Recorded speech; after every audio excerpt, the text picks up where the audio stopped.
Thank you. We're going to move on to the last, but not least, important concluding remarks. And before we do the concluding remarks, I just would like to say a word just about the organization. I just would like, if you could help me to thank Isabelle, who is here, and who did all the organization for today and for yesterday's presentation. She was not alone. There were also April from MIT, who really helped us. And also, I would like to thank, of course, Inria and Claire, who is somewhere in the room, I think, over there. And but there is also one person I would like to thank very much, is Céline Duclos, who is in Boston and who stayed in Boston and really helped me a lot for the organization and for the catering and for everything, for the logistic. And so I would like to thank her also, and please help me to thank everyone and the volunteers also. Okay, thank you. I think she was helping, and she was asking me how it goes, and I told her it was very well, and we had a very interesting discussion, and so I'm very happy that she was with us also. Okay, so first and last, let me just introduce, for the closing remarks, the two distinguished members of the MIT France Endowment Advisory Board. And first, Suzanne BERGER, who, in addition to be a Institute professor at MIT, she was the founding director of the MIT France Program Fund. And so she's going to start first with the concluding remarks, and then she's going to be followed by Jean-Pierre Bourguignon, who is honorary professor at the Institut des Hautes Études Scientifiques from Bure-sur-Yvette. And he is a board member of the MIT France program as well. So two of them are going to share the concluding remarks session. And so we're going to start with Suzanne first. Okay. Does the mic work here? Yeah, the mic works. So okay.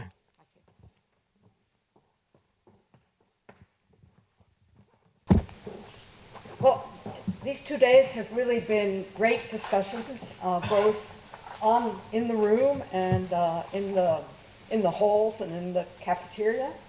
And they've really led me to think more about the future of our collaborations, both between France and the United States and MIT, and with our colleagues in the rest of the world. And for that, I'd like to go back just very quickly to the years in which MIT and France concluded the agreement on our collaborations and the situation that pertained at that moment. And then I'd like to go on to some challenges for intellectual collaboration today. And I think these challenges are going to be especially difficult ones for collaboration in artificial intelligence. So to go back to the beginning, in the early 2000s, the French Ministry of Foreign Affairs offered 3 American universities grants of $1 million each on condition that each of us raise the same sum on our own to create endowments to support collaboration.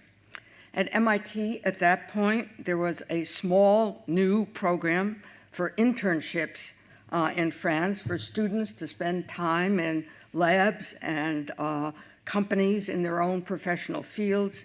And there were a few, very few, research contracts from French companies at MIT labs. The number of students who were studying French language at MIT was in sharp, and it seemed irreversible, decline. I think it's fair to say that at that point, the vision of France at MIT for most faculty and for almost all the students was a vision of France in which France was mainly a place for summer vacations. And what I would say today is that that perception has radically changed. Every year, in the first place, the enrollments in French language are massively up. Secondly, we have something like 70 to 80 students a year participating in internships, in French labs and companies. And on the research side, we've been running every year since then a competition for research programs, research proposals that bring together a French and an MIT researcher. In the early years, there were as many as 70 applications a year. And remember, the MIT faculty is only 1,000 faculty members, so that's a lot of people. In fact, those 70 applications were a big problem for the program because there were many disappointed applicants. We could only really give 7 or 8 grants. So lots of disappointed, very senior faculty members. But this program ultimately was so successful that many other countries sought to follow the example. So first Germany, then Switzerland, Italy, Japan, and today there are 16 such programs of collaboration with MIT. Now the point I want to emphasize about this is that this French MIT collaboration developed and flourished even at a time of severely strained relationships between the two countries. In the very year in which we were receiving 70 applications for research collaboration, the United States invaded Iraq. And this was a move that was strongly opposed and criticized by the French and publicly and powerfully attacked by the French ambassador to the United Nations, Jean-David Lévy, who subsequently became ambassador to the United States. Americans were furious about being criticized, abandoned, as they saw it, betrayed by the United States, by the French. It was a moment when the Congress decided that the French fries that they were serving in the congressional dining room should be renamed Freedom Fries. And so, despite the heavy lifting that Ambassador Lévy had to do those days in Washington, he came to MIT regularly to participate in the board meetings of the MIT France Fund. And in those times, our research collaboration not only continued, but strengthened. Well, collaboration in science, even with our critics, our rivals, and our enemies, has a long and honorable history in the United States. Some of you may have heard about the pugwash meetings between the Soviet Union and the United States over issues of nuclear proliferation. But even further back, during the American War of Independence, one of the main forms of warfare was attacking and plundering the ships of enemy countries. And at the height of that war in 1779 between Britain and the American colonies and their French ally, the American ambassador to France was Benjamin Franklin. And Franklin wrote to all the captains of the US warships to request that if they should come in contact with the ships of the English explorer, Captain James Cook, that they should not treat James' Cook's ship, as an enemy ship. They should not plunder Cook's ship. Cook was returning from the Pacific.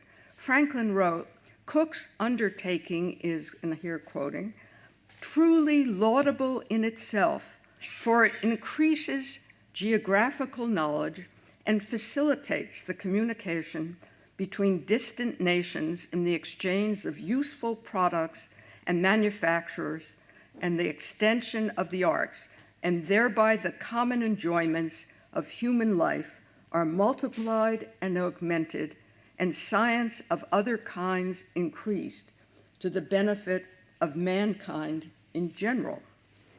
Today, I fear that we are moving in the United States very far away from Franklin's vision of science as a benefit of mankind in general, and we are moving much closer to a vision of science and technology as producing national goods inextricably linked to economic and military competition. And I see 3 reasons for this change. First of all, the boundaries between civilian and military technologies are disappearing. Much of what used to be produced specifically for the military today is bought off the civilian shelf for military use. Dual-use technology has become common, and we can see this in the field of artificial intelligence across the board. Secondly, at least in the US, we once felt we had an unassailable preeminence in science, technology, and military strength. And today that is truly challenged by the rise of Chinese strength in all these fields. Now, whether or not the Chinese are really ahead in artificial intelligence can be disputed, but we certainly fear that they might be. Whether or not the Chinese can catch up to us in semiconductors or quantum computing, we can dispute that, but we certainly worry that they might. And therefore, we worry about the military consequences of our disappearing edge.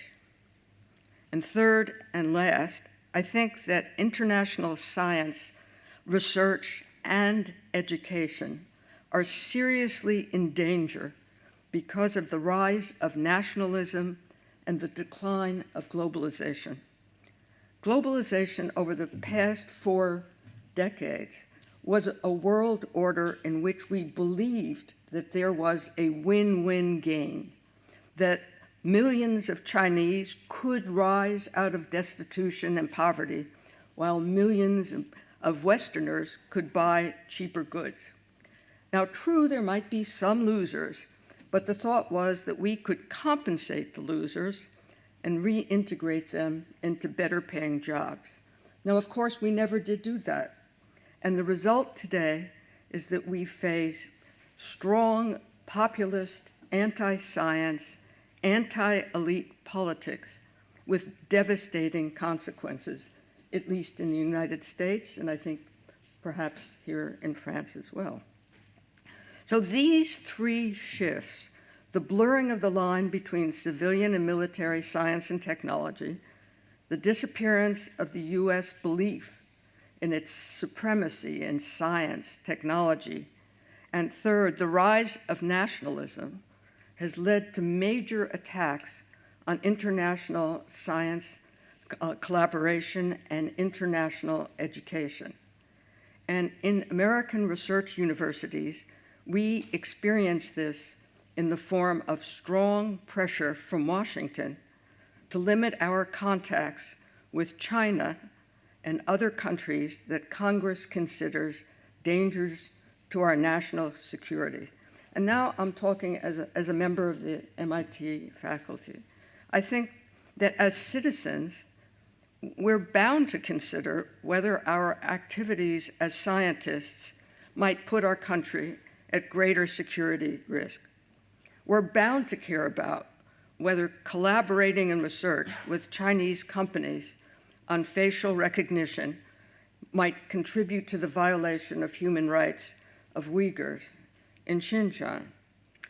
Many representatives in Congress want us to limit the access of Chinese students and limit their access to coming to MIT, and especially to limit it in fields like AI, robots, quantum computing, and biotech. Now, the current situation is that MIT admits those students and students of all countries on the basis of the same academic criteria as everyone else. And then it's up to the US government and the US embassy to decide whether or not to give them a visa to come. But now we face even different pressures. We face the pressure to create sensitive areas within the university, areas that would be closed to at least some foreign students or foreign researchers. Now, the current situation is one that was established during President Reagan's administration in the 1980s. And the idea was that if research is sensitive, then it needs to be conducted not in open universities, but in closed and secure facilities, basically national laboratories. So open or closed. And we have no intermediate sensitive zones at MIT which discriminate among students and among researchers. So our classes and labs today are open to all of our students, no matter their nationalities. And we want, I believe I speak for most of my colleagues, we want it to remain so that it remain an open university. But there are now also political demands to sharply limit our collaborative projects with Chinese universities. And most damaging to the university and to our collaborations have been the harassment and unwarranted arrests of Chinese American scientists and researchers. So I think we face a big question of how to maintain international science and educational collaboration in an age of nationalism and war. Realistically, we know that we cannot just turn a deaf ear to national government. Now, as best as I understand the situation here in France, you have government officials on campus who report both to the Ministry of Interior and to the Ministry of Defense, and all international collaborations, or all that are conceived as being sensitive ones, have to be approved by these government representatives.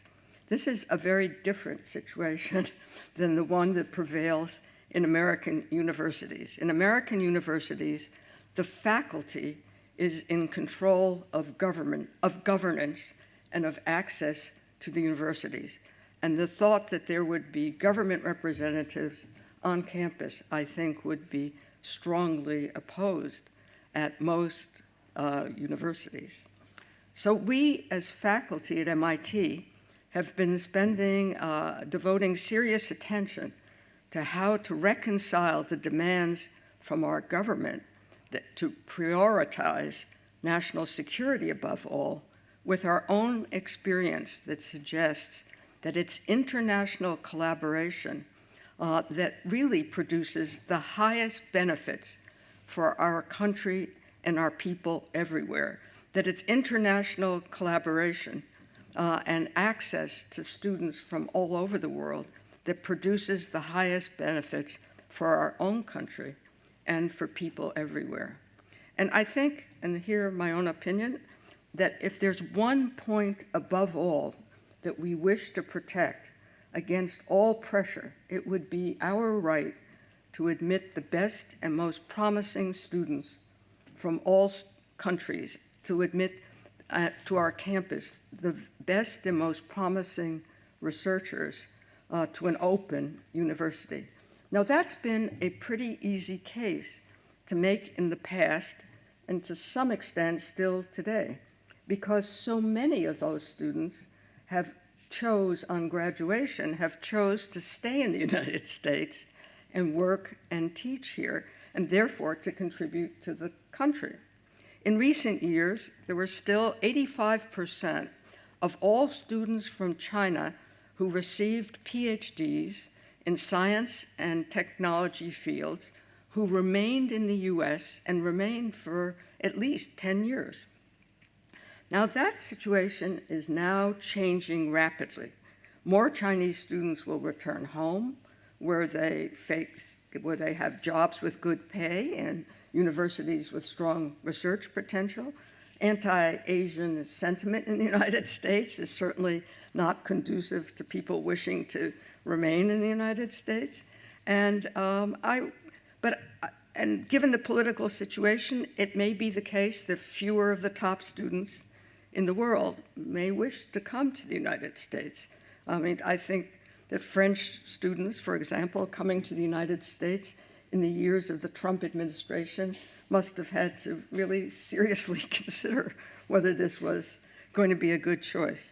But I think that most of my colleagues would agree that in our international collaborations, the most important point that we can insist on is maintaining openness for foreign students in all disciplines. And that step is absolutely essential for preserving international collaboration in the long term. Bringing the best students in the world to work with us strengthens our research and strengthens our own ability over the long haul to create new and exciting ways of understanding the world and operating in the world. It's in our student years that we build the kind of friendships and trust and confidence in working with someone over the long term that sustains international collaboration over many years. So as we think about how we survive as people who are deeply committed to international collaboration, I think that we need to focus heavily on the issue of student access, and we need to, in some sense, push back against the forces which, sadly, I think, are pushing against it. The war in Ukraine, anti-China sentiment, rising forces of populism and anti-scientific, anti-elite sentiment. All these are forces that I know that we are going to have to push against. And I truly hope that in the case of our MIT-France collaborations, that we can show the value that can be created from these long-term collaborations, and that these examples will be a strong point in our arguments for the endeavor overall of maintaining international cooperation. Thanks.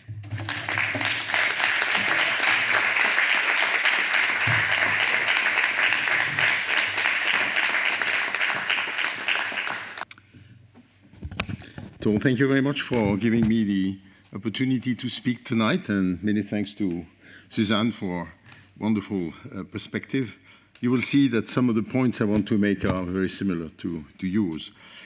It is, of course, a privilege to be given the opportunity to draw some lessons of the activity of the MIT France Seed Fund program in conclusion of the symposium to celebrate its 20th anniversary.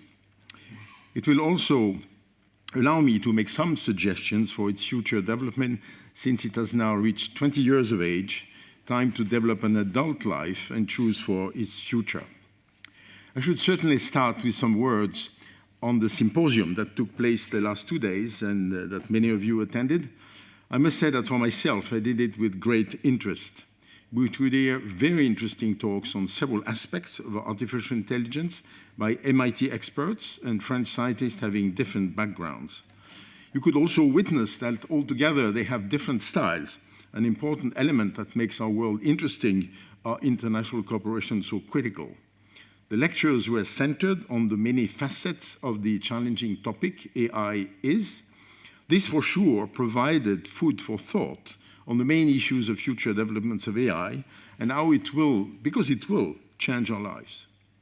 Actually, I'm not sure that we collectively give enough attention to the many aspects of our societies it will transform, and our citizens in their huge diversity will cope with it. AI, of course, offers extraordinary new prospects and many different avenues to explore and develop. This is an exciting territory for engineers who can transform some of their dreams into reality. We must, though, always keep in mind that the path it will take may not be the ones that we now take for granted. If you allow me to express one regret about the program of the symposium, it is the absence of a historical perspective on how AI developed. Indeed, it underwent successive near-death and resurrections based on the exploration of completely new territories and methods borrowed from quite different scientific environments. We scientists must tirelessly repeat that conducting risky research is sometimes confronted with dead ends.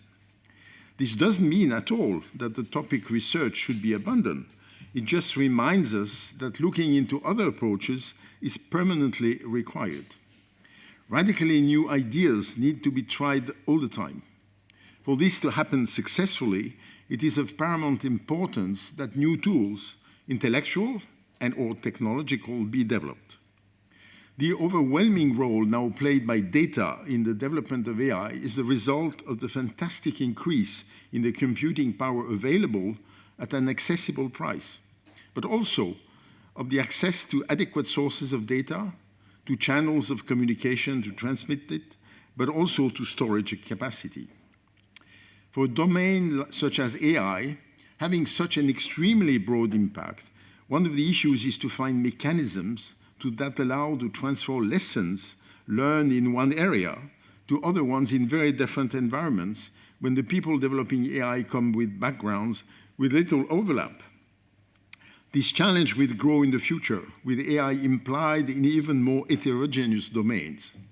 We did not hear too much what needs to be done in order for such a transfer process to be implemented. It is actually quite natural at the moment where AI is just getting access to many new areas, and taking a more global view is not of the essence. Still, it should be a priority.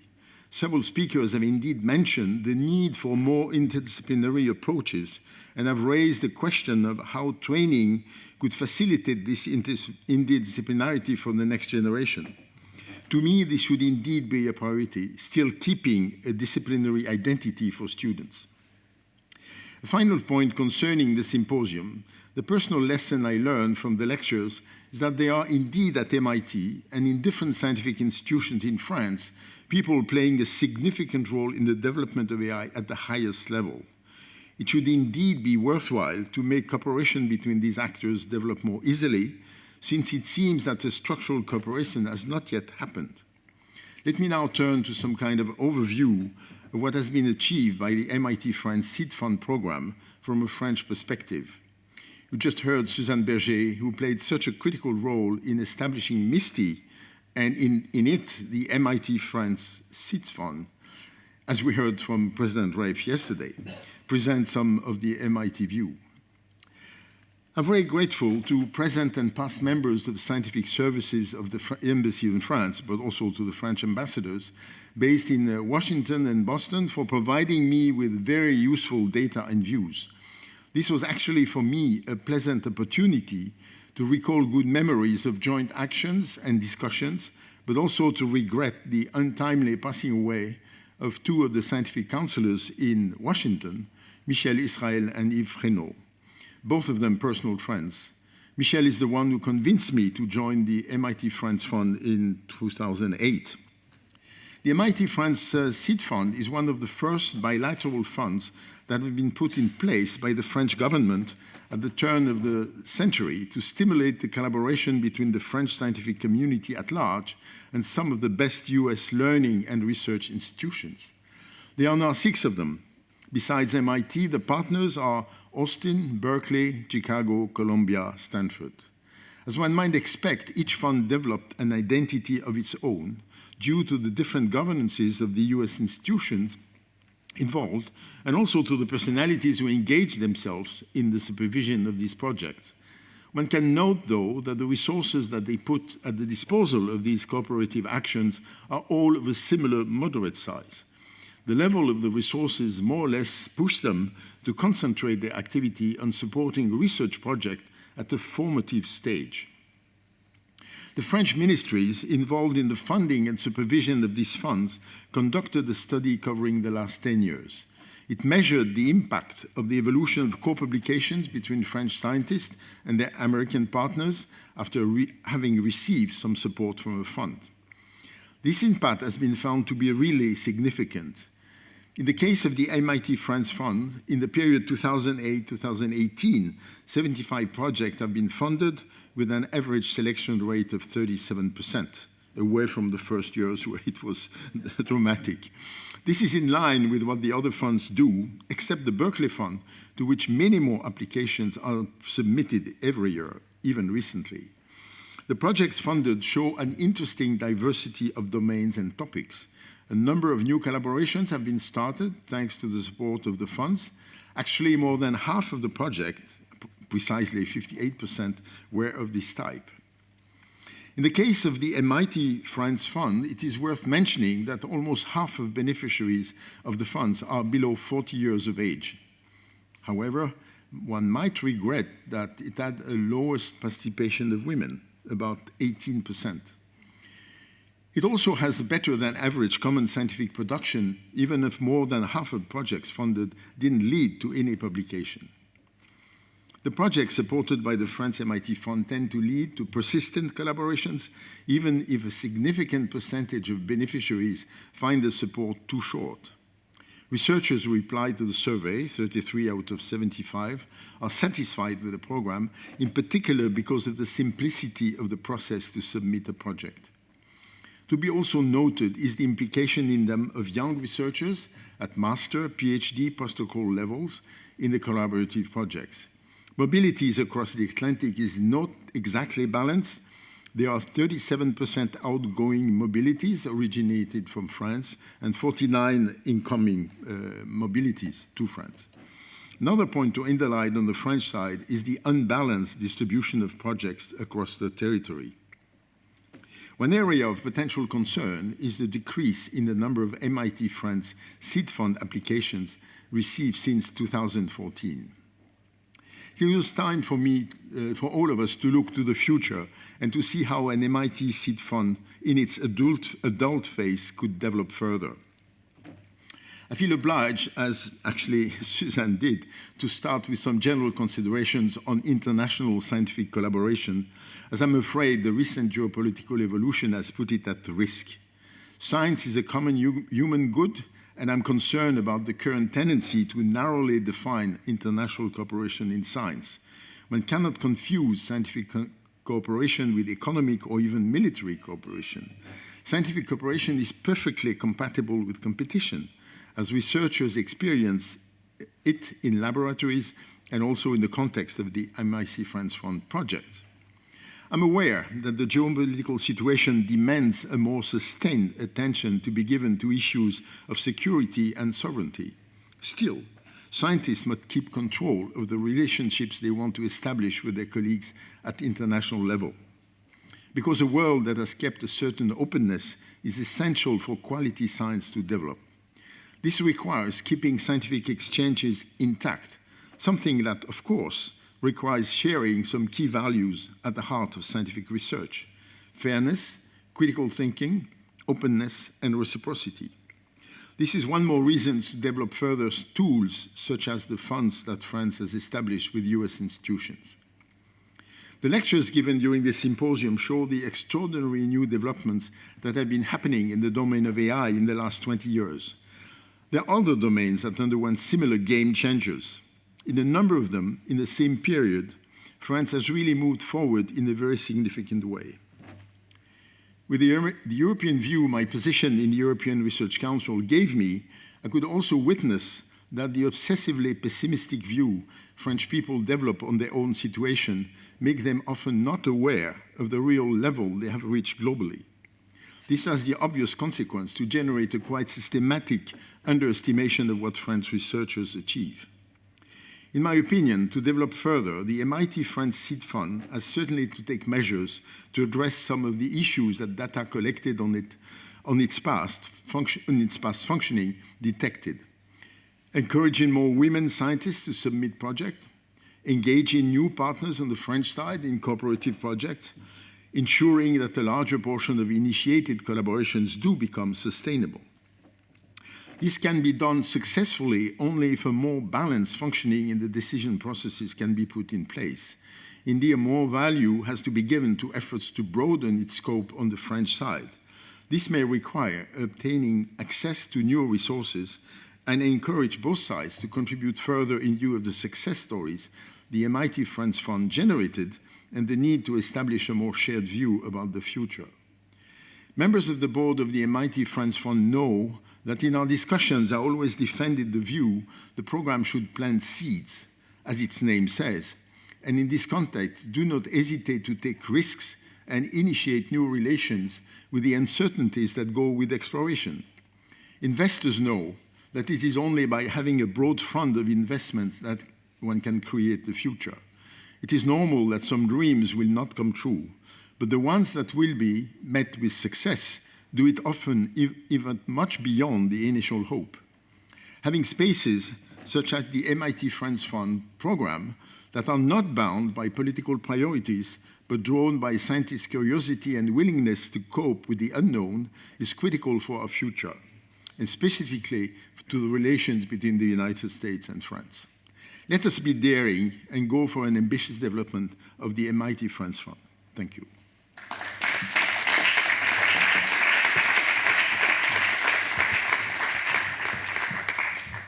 Thank you very much, Jean-Pierre. Thank you very much, Suzanne. Thank you for sharing your views and your perspective for the future. It's very important for us. 20 years, it's a long time. And I just met, just for lunchtime, the person who were there on the 12th of July of 2001 with you and opening this MIT France Fund program. And he was very proud that we grew up, you and all the colleagues here from MIT and from France participate in this front program. I know we have some progress to do. I know we have to think about what you said, both of you, and we have to think about this, and we're going to make sure we're going to have this recommendation put in place. Okay. Well, to conclude, finally, and to make sure that you get the final words from April and from the MIT, well, thank you once again for coming to this AI Symposium.